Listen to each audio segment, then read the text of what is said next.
سے نسبت جوڑنے کی بات کرتے ہیں ہماری بہنیں آج. اور حد تو یہ ہے اس رسول اللہ کی بیٹی کے پردے کا حال یہ ہے. حدیث مبارکہ ہے قیامت کے دن لوگ تو ننگے اٹھائے جائیں گے، لیکن اس محشر کے میدان میں بھی ایک آواز آ رہی ہوگی فرشتوں کی طرف سے، یا اہل محشر غضوا ابصارکم فإن فاطمہ بنت محمد تمر الی الجنہ. اے محشر والے اپنی آنکھیں نیچی کر لو، محمد کی بیٹی فاطمہ جنت کی طرف جا رہی ہے. اس دن بھی اعلان ہوگا. اور ہماری عورتیں ان سے نسبت جوڑنے کی بات کرتی ہیں. یہ بے حیائی کا دور. آج اس انقلابی دن پر میرا یہ پیغام ہے. میرے آقا صلی اللہ علیہ وسلم نے جس نقطے پہ ہمیں چھوڑا تھا، آؤ اس نقطے پر. میرے آقا کریم صلی اللہ علیہ وسلم دنیا سے جانے سے پہلے ایک مرتبہ ایسا ہوا کہ روئے میرے آقا کی. حضور سے سیدنا ابوبکر صدیق نے پوچھا، یا رسول اللہ صلی اللہ علیہ وسلم ہم کس بات کا؟ میرے آقا فرماتے ہیں ابھی میرے پاس دنیا آئی تھی، اس نے کہا میرا مال و متاع لے لو، میں نے ٹھکرا دیا. دنیا نے کہا میرا حسن و جمال قبول کر لو یا رسول اللہ، ایک سے ایک لڑکیاں آپ کی خدمت میں ہوں گی. حضور فرماتے میں نے ٹھکرا دیا، مجھے تیرے حسن و جمال کی بھی حاجت نہیں، تیرے دولت و مال کی بھی نہیں. تو دنیا مجھے یہ کہہ کر کے گئی، یا رسول اللہ آج آپ نے مجھے ٹھکرایا، لیکن آپ کے بعد آپ کی امت ایسا نہیں کر سکے گی، وہ مجھے دے دے گی. میرے حسن و جمال میں مصروف ہو جائے گی، میرے دولت و مال میں غرق ہو جائے گی. حضور فرماتے دنیا کی اس بات نے مجھے رلا دیا، دنیا کی اس بات نے مجھے رونے پر مجبور کیا. میرے آقا صلی اللہ علیہ وسلم کو اگر غم تھا تو اسی دور کا تھا یہ، جب امت میرے آقا کی طرف دیکھ بھی نہیں رہی. آج سال میں ایک مرتبہ کیا ہم جلسہ کر کے اس نبی رحمت کا حق ادا کر سکتے ہیں؟ اس کائنات کے آقا و مولا کی خدمات کا حق ادا کر سکتے ہیں؟ زندگی بس دھکے شکر ادا کرنے کے بعد بھی میرے مصطفیٰ کے نکلے ہوئے آنسو کے قطرے کا بھی حق پوری امت نہیں ادا کر سکتی، پوری امت نہیں ادا کر سکتی. جو نہ بھولا ہم غریبوں کو رضا، یاد اس کی اپنی عادت کیجیے. آج میرا پیغام صرف یہ، میں درد دل کے ساتھ کہتا ہوں، دنیا تمہیں دیکھ رہی ہے اور میرے نبی کے نام سے دیکھ رہی ہے، اور آج تم یہاں پر کہتے ہو مجھے دیکھ کر کے میں جو چیختا چلاتا ہوں، میرے اوپر بڑی پابندیاں جو کچھ بھی لگانے کی کوششیں کی جا رہی، اس لیے کہ جذبات کا مقرر بنا، اس لیے صرف کہ لوگ حضور کی شان رسالت میں بھونکنے لگے ہیں. اور میں کبھی اس کے در پر نہ سوچتا ہوں آخر یہ کتے بھونکنے تک آئے کیوں؟ ان کو یہاں تک کا راستہ دیا کس نے؟ میرے آقا کو انہوں نے دیکھا نہیں، حضور کو سمجھا نہیں، سوشل میڈیا اٹھا کر کے نبی کو گالیاں دینے لگے. ان کے پیچھے جب ریزن تلاش کیا جاتا ہے تو یہ بدعمل مسلمان نظر آتے ہیں. ان کو دیکھ کر کے وہ نبی کو گالیاں دے رہے ہیں. مسلمان ایسے ہوتے ہیں، اس لیے کرنا بھی ایسا. معاذ اللہ رب العالمین، کیا آج ہماری زندگی اس موڑ پر آ گئی کہ ہماری وجہ سے میرے نبی کی عزت پر انگلیاں اٹھنے لگتے ہیں؟ ہماری زندگی آج اس موڑ پر آ گئی کہ حضور کو پڑھے بغیر آدمی گالی دینے لگتا ہے، اس لیے کہ میں نے عمل ایسے دکھائے لوگوں کو. شراب کی بوتل ہمارے ہاتھ میں آ گئی، نشے کے اڈے پر میں بیٹھا، تاش کے پتے ہمارے گلیوں میں، تو دنیا پھر یہ سمجھنے لگی کہ محمد کا پیغام یہی تھا. دنیا تمہیں دیکھ کر کے نبی کو پہچانتی ہے، وہ پڑھتی نہیں ہے، دیکھ کر کے سمجھتی ہے. ہر زمانے میں مسلمان اپنے نبی کا ترجمان رہا ہے، ایمبیسڈر رہا ہے. بدلو اپنی زندگی کو، اور اگر آج نہ بدلے تو وہ دن انتظار کرو جب قبر میں رکھے جاؤ گے. بزرگوں نے فرمایا فرشتے سوال کریں گے تیرا رب کون ہے، تیرا دین کیا ہے. تیسرا سوال میرے نبی کو دکھا کر کہیں گے. اکثر ائمہ نے کہا کہ رسول اللہ قبر میں آئیں گے، قبر میں تشریف لائیں گے، تمہارا یقین ہے یا نہیں؟ میرے آقا حضور قبر میں آئیں گے، یقین ہے؟ بزرگوں نے فرمایا وہ وقت بھی آئے گا مسلمان سنبھل جا جس وقت تیسرا سوال فرشتے حضور کو دکھا کر پوچھ رہے ہوں گے ان کے بارے میں کیا کہتا تھا. بزرگوں نے پکا حضور اپنا چہرہ پھیر لیں گے اور کہیں گے خبردار میری طرف دیکھنا. حضور اگر فرمائیں یا رسول اللہ اگر تم سے جو منہ چھپاؤں تو کروں کس کے سامنے؟ کیا اور کسی سے توقع نظر کی ہے؟ مجھے بتاؤ نوجوانوں، جس وقت قبر میں میرے آقا اپنا چہرہ پھیر لے اور کہ میری طرف مت دیکھنا، اس لیے کہ دنیا میں تجھے کسی اور کا چہرہ پسند تھا، بات میری کرتا تھا، کام کسی اور کے، حضور کو لبیک لبیک لبیک کہہ کر پکار رہا ہے، اور پھر گلیوں میں تیرے تماشے کیا ہے؟ تو اگر نبی کا نہیں بن سکا تو قبر میں کس چیز کے انتظار میں جائے گا اس دنیا سے؟ اور پھر یاد رکھنا، حضور نے اگر چہرہ پھیر دیا تو پوری رحمت خدا ہم سے پھر لی، رحمت خدا جس سے روٹ گئی اس کا کیا ہوگا؟ پھر نہ خبر ہے اس کی نہ حشر ہے، حشر میں کوئی اس کا ماوا منچا نہیں رہے گا۔ اسی لیے مجھے بار بار گھوم پھر کر کے اسی بات پر آنا پڑتا ہے۔ بریلی کے امام نے ہمارے دلوں پر انگلی رکھ کر یہ کہا تھا، آج لے ان کی پناہ، آج مدد مانگ ان سے، کل نہ مانیں گے قیامت میں اگر مان گیا، وہاں تو سب مانیں گے، سب مانیں گے۔ آج لے ان کی پناہ اور آج مدد مانگ ان سے۔ اور رسول رحمت صلی اللہ علیہ وسلم جو گردوں کو اٹھانے کے لیے آئے ہوئے تھے، دنیا میں ایک آج کا پیغام میں یہ بھی دینا چاہتا ہوں، اونچ نیچ کی بات کرنے والے، کاسٹزم کی بات کرنے والے، ہمارے یہاں کوئی کاسٹزم نہیں ہے، برادریاں بنی ہوں گی پہچان کے لیے، اور قرآن میں اللہ تعالیٰ نے فرمایا وَجَعَلْنَاكُمْ شُعُوبًا وَقَبَائِلَ لِتَعَارَفُوا، تم آپس میں ایک دوسرے کو پہچان سکو، اس لیے تمہارے اندر قبیلے بنے، خاندان بنے۔ یہ نہیں کہ تو نیچے میں اونچ ہوں، یہ نہیں ہے کہ تو انصاری ہے، یہ منصوری ہے، اور یہ پٹھان ہے، اور یہ خان ہے، اس کا اس سے نہیں ہو سکتا، اس کا اس سے نہیں ہو سکتا۔ قبیلے اسی لیے نہیں بنے، ایک دوسرے کے تعارف کے لیے بنے، ایک دوسرے کی پہچان کے لیے بنے۔ اب سنو، میں حدیث رسول بتاتا ہوں، دنیا آج تک یہ فرق نہیں مٹا پائی۔ ہمارے یہاں میراث کل کو دیکھنا جنگل ہوگی تو اس میں بھی کاسٹ پوچھی جائے گی، کاسٹ کو برقرار رکھنا ہے۔ کیوں ایک انسان نہیں ہو سکتا کوئی؟ سارے انسان پیدا ہونے کا طریقہ ایک ہی ہے، ماں اور باپ سے، لیکن ان کو اس طرح کاسٹ میں بدل کر رکھ دیا جاتا ہے۔ آج جو ہمیں مساوات کا درس دینا چاہتے ہیں، میں نے گجرات کی سرزمین پر کئی لوگوں کے دکھ سنے، ایسے نہیں جو مجرم ہیں، ایسے لوگ جو ڈپارٹمنٹ میں اعلیٰ آفیسر ہیں، پڑھ لکھ کر کے وہ عہدے پر آ گئے، لیکن وہ کہتے ہیں ہماری برادری چھوٹی ہے تو ہمیں آج بھی گاؤں کا مکھیا کھٹیا پہ بھی بیٹھنے نہیں دیتا، چاہے میرے اسٹار لگے ہوئے۔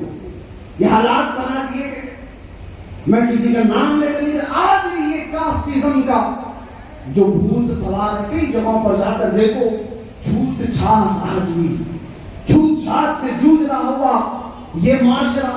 میرے مصطفیٰ کی بارگاہ میں آپ اللہ اکبر، مدینہ طیبہ میں ایک صحابی ہیں زاہد بن حرام رضی اللہ تعالیٰ، سبزی بیچا کرتے تھے، سبزی فروش تھے، اور گاؤں سے سبزی لا کے مدینے میں بیچتے تھے۔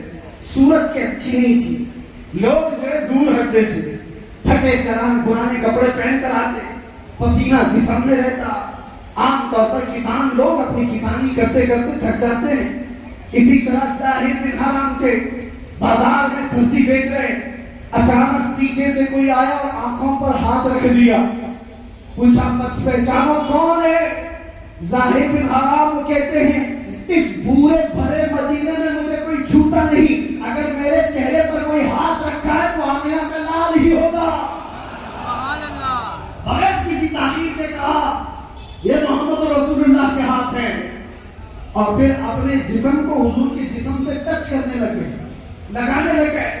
ایسا نہیں کہ میرے آقا ہٹنے لگ گئے، حضور نے بھی اپنا جسم ان کو لگا دیا۔ اور اس کے بعد حضور نے ایسی ہی مدینے کی گلیوں میں بازار میں جائے کھڑے تھے، اعلان کیا کون ہے جو میرے غلام کو خریدے گا؟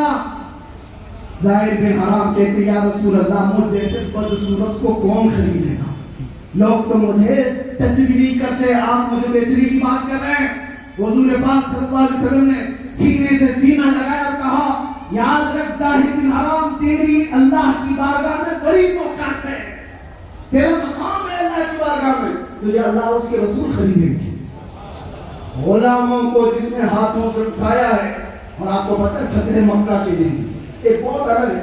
فتح مکہ آپ نے سنا ہوگا تقریروں میں ہو کتابوں میں. ایک چیز مجھے لگی تھی 10,000 صحابہ آئے تھے فتح مکہ کے دن. یہ وہ مکہ ہے جہاں 13 سال تک صحابہ کو اتنا تڑپایا گیا ہے کہ انگاروں میں سلایا گیا ہے. اور سب سے مشہور صحابی آپ بھی جانتے ہیں بلال حبشی. بلال حبشی کو کیا نہیں کیا گیا؟ پیر میں رسی ڈال کر اوباش لڑکے کھینچتے تھے, گرم ریت پر سلا کر کے سل سینے پر رکھی جاتی تھی. ساری ایذائیں دی گئی ہیں, سب کو پتا ہے. 10,000 صحابہ کے ساتھ 6 سال کے بعد جب میرے آقا واپس مکہ میں آیا, اب طاقت و پاور کس کا تھا؟ پاور رسول اللہ کے ہاتھ میں. طاقت اور آج کی سلطنت حضور کے پاس ہے. سارے مکہ میں لوگ بھاگے بھاگے پھر رہے تھے جان بچا کر, کیونکہ انہیں معلوم تھا. اور صحابہ بھی جوش میں آئے ہوئے تھے. یہ وہ مکہ کے کفار و مشرکین ہیں جنہوں نے رسول اللہ کے دانت مبارک بھی شہید کی. یہ وہ لوگ ہیں جنہوں نے امیر حمزہ کا کلیجہ چڑھایا ہے. یہ وہ لوگ ہیں جنہوں نے سولی پر چڑھا کر کے ہمارے صحابہ کو مسلح کیا ہے, کان ناک آنکھ کر کے.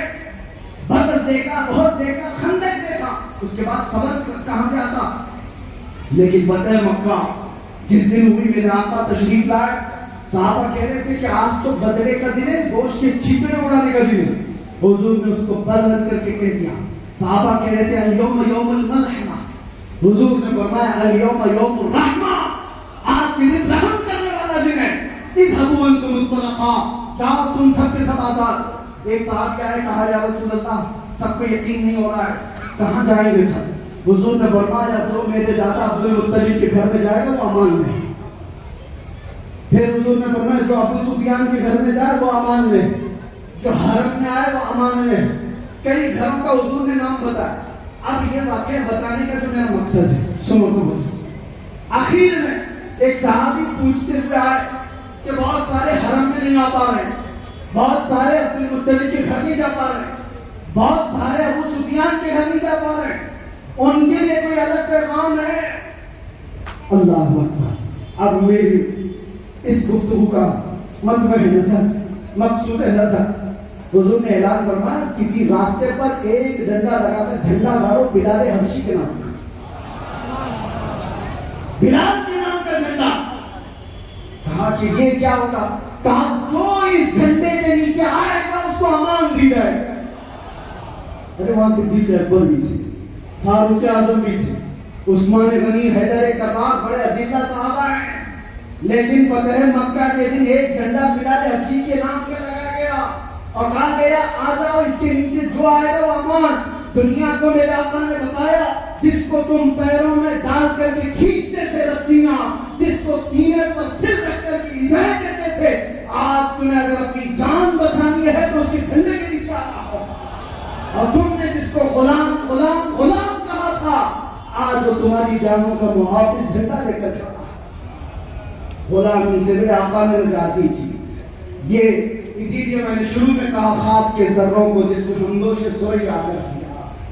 رسول کریم صلی اللہ تعالیٰ علیہ وسلم نے انسانیت کی برابری کا تو اعلان فرمایا.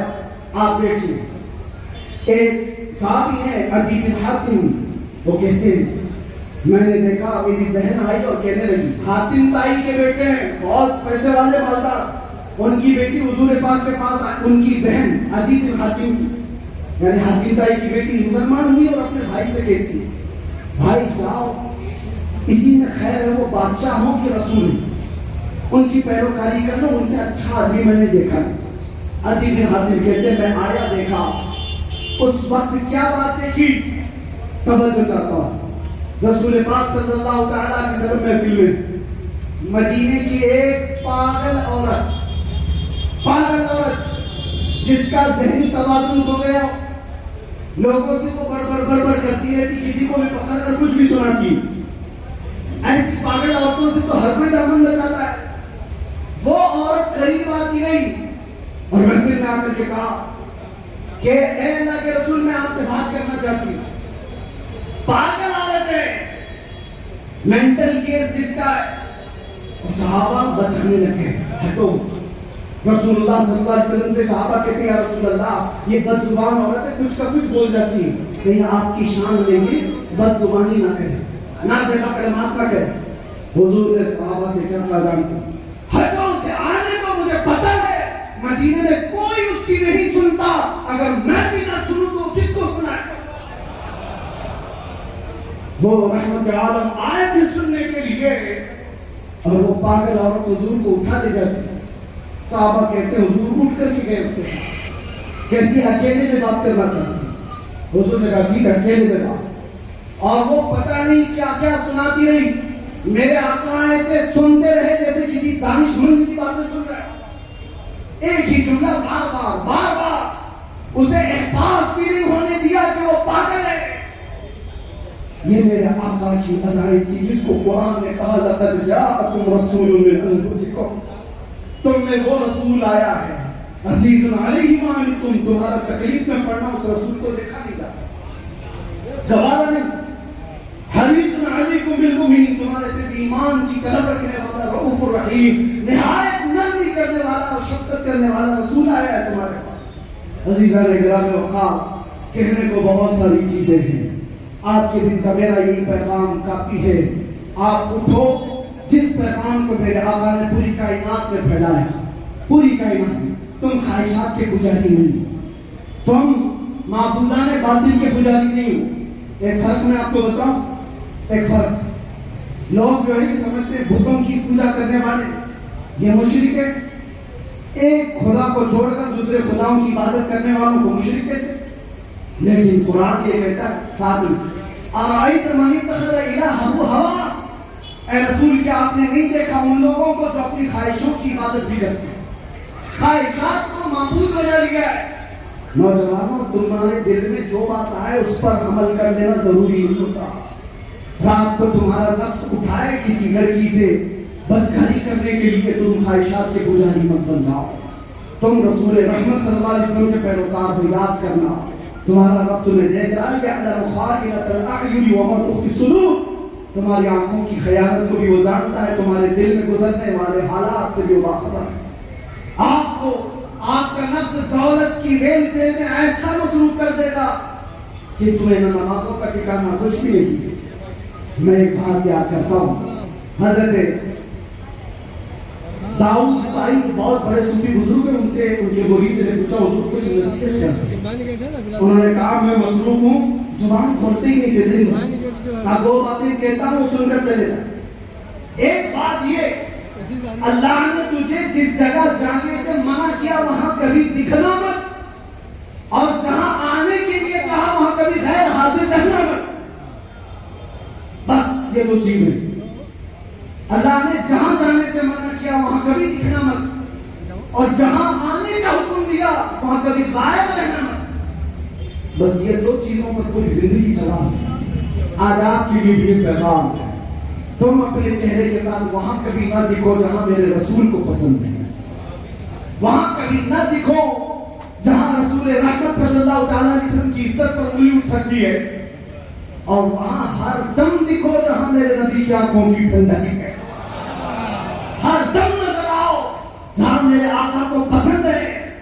آج ہم نے ورلڈ درود ڈے کے طور پر اس کا اعلان کیا، رضا کربی کی جانب سے جو مہم چلی گئی تھی۔ آپ کو میں بتاؤں، پچھلے سال سے لے کر جو میں اپنے جانب سے ہمارے بھی سوشل میڈیا کے ذریعے سے جو یہ مہم چلی گئی تھی، ہر کوئی بندہ درود پڑھے میرے آقا کی بارگاہ میں پیش کرے، اور ہم نے 1200 کروڑ مرتبہ درود پڑھنے کا عزم کیا تھا، 1200 کروڑ مرتبہ، اور اس کے لیے ساری ٹیم لگی ہوئی تھی۔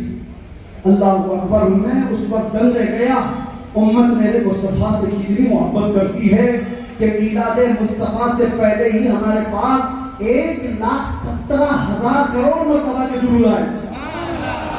معمولی چیز نہیں ہے، معمولی چیز نہیں ہے، 1,17,000 کروڑ درود۔ اس سے پھر دل میں یہ بات آتی ہے امت گنہگار ہوئی ہے، غدار نہیں ہے۔ آج بھی ان کے دلوں میں وہ شمع روشن ہے، بس تھوڑے سے اس دیے کو تیز ہونے کی ضرورت ہے۔ اس کی چیزوں کو تھوڑی سی بھڑکنے کی ضرورت ہے، لیکن ہوش کے ساتھ میرے آقا صلی اللہ تعالیٰ علیہ وسلم کی محبت کا نشہ جس کے سر چڑھتا ہے، پھر میرے عزیزوں وہ نشہ کے نکڑ پہ نظر نہیں آتا، وہ نشہ ہے جو دھتورا ہے، وہ نشہ ہے جو افیون، چرس، گانجا، کوکین، افیون تمہیں تمہاری انسانیت سے بھی بے خبر کر دے گا۔ وہاں تو بندہ ماں اور بیوی کے بیچ میں فرق نہیں کر پاتا۔ اس نشیڑی کو دیکھو آپ جو زمین و آسمان کو فرق نہیں کر پاتا، زمین نیچے اوپر دکھتی ہے اسے، آسمان نیچے دکھتا ہے، لیکن عشق محمدی میں جو سرشار ہوتا ہے، ارے وہ کائنات کا امام ہوتا ہے، اس کی زبان سے نکلنے والے الفاظ ہم چرسیوں کو بھی دیکھتے ہیں، اگر میدان میں یا راستے پہ پڑے ہوئے کچھ بکرے ہیں تو لوگ ان کو دیکھتے نہیں، سنتے نہیں، گزر جاتے ہیں کہ چرس کے نشے میں بکرا ہے، پتہ نہیں کیا بول رہا ہے، لیکن عشق محمدی میں جب کوئی بولتا ہے یہ نشہ تو ایسا ہے کہ سارے کاموں کو اس بھریلی کی طرف پھیر دیتا ہے، اور پکار پکار کر نشے عشق محمدی میں سرشار امام عشق و محبت کیوں کہتا ہے، سرور کہوں کہ مالک و مولا کہوں تجھے، باغ خلیل کا گل زیبا کہوں تجھے، اللہ نے تیرے جسم منور کی تابشیں، اے جانے جا میں جانے تجلا کہوں تجھے، اس کی آنکھوں میں کوئی اور جلوہ دکھتا ہی نہیں، جو دکھتا ہے وہ صرف اپنے محبوب کا جلوہ دکھتا ہے۔ میں تمہیں دعوت دیتا ہوں وہ نشہ تو کر لو ایک بار کہ جہاں نظر اٹھاؤ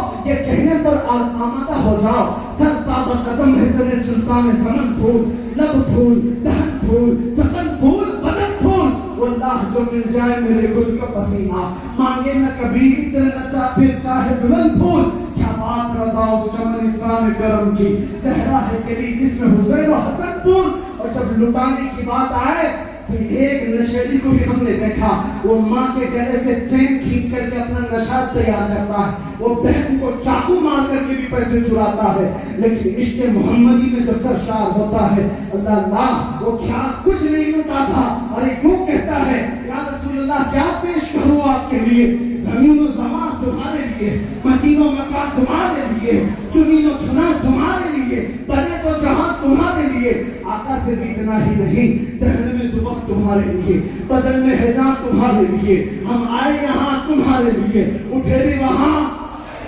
وہ عشق محمدی میں سرشار کسی کو مانتا ہی نہیں، وہ کہتا ہے تو صرف یہی کہتا ہے، اصالت کل، امارت کل، امامت کل، ولایت کل، سیادت کل، خدا کے یہاں تمہارے لیے، یہ تاج و کمر، یہ شمس و قمر، یہ باغ و شجر، یہ برگ و شجر، یہ طیب و صفر، یہ تاج و کمر، یہ حکم روان تمہارے لیے، جنا میں چمن، چمن میں سمن، سمن میں بھون، بھون میں دلہن، سزائے مہن پہ ایسے ملن، یا من و امان تمہارے لیے، آقا میں ہی کیا آپ کی سنا میں، کلیم و نجیم مسیح و صفی، خلیل و رضی، عتیق و وسیع، غنی و علی، ثنا کی زبان تمہارے لیے، اور آخر میں یہ کہتا ہے یہ دنیا کا ہی معاملہ نہیں ہے، آخرت میں بھی جاؤ میرے محبوب کا ہی جلوہ دکھے گا، صرف اور صرف ایک ہی جلوہ دکھے گا جس کی محبت میں بریلی کا امام سرشار تھا، کہتا ہے قیامت کے دن ساری مخلوق یہ دیکھتی رہے گی، خلیل و نجی،